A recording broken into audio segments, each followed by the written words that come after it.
ஆராய வேண்டும் என்று நான் நினைக்கிறேன். மக்கள்கிட்ட எக்ஸ்போஸ் பண்ணுறாரு, ஓட்டு போடாதீங்க, இவங்க வந்தாங்க அது சொல்கிறாரு, இவங்க வந்தாங்கன்னா தமிழ்நாட்டில் இந்தி வரும், இவங்க வந்தாங்கன்னா தொழில் வளர்ச்சி இருக்காது, இவங்க வந்தாங்கன்னா பண்பாட்டு திணிப்பு இருக்கும் அப்படின்னு எக்ஸ்போஸ் பண்ணுங்கன்னு சொல்லிக்கிட்டே இருக்கிறாரு.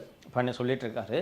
இந்த கூட்டணி இப்படி அமையும் என்பதை இவர் எதிர்பார்க்காமல் இது நடந்த கூட்டணியோ அமைந்த கூட்டணியோ அந்த அதிர்ச்சியால் தான் இந்த கூட்டணி அமைந்த நாள் முதலாக இதன் மீது கடுமையான விமர்சனத்தை வைத்து வருகிறாரோ என்று தான் நான் இதை புரிந்து கொள்கிறேன். என்ன காரணம் என்றால் 24 மக்களவைத் தேர்தலில் 39-0 என்ற இலக்கத்தில் எண்ணிக்கையில் திராவிட முன்னேற்றக் கழகம் ஜெயித்ததற்கு காரணம் தமிழகத்தில் நிலவிய கடுமையான பிஜேபி எதிர்ப்பு மனப்பான்மை.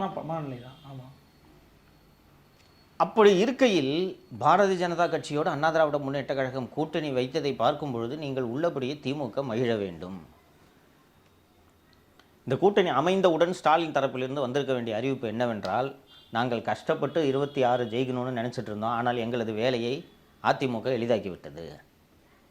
அதிமுகவை விட இந்த கூட்டணி அமைந்ததில் நாங்கள் மகிழ்ச்சி அடைகிறோம். ஏனென்றால் தமிழகத்தில் பிஜேபியோடு சேர்ந்த யாரையும் மக்கள் ஏற்றுக்கொள்ள மாட்டார்கள் என்று தான் முதல்வர் மற்றும் அந்த கட்சியினர் தொடர்ந்து பேச வேண்டும். ஆனால் இந்த கூட்டணி ஏற்பட்ட நாள் முதலாக, உருவான நாள் முதலாக ஒரு விதமான பதற்றத்தை திராவிட முன்னேற்ற கழகத்திடம் காண முடிகிறது.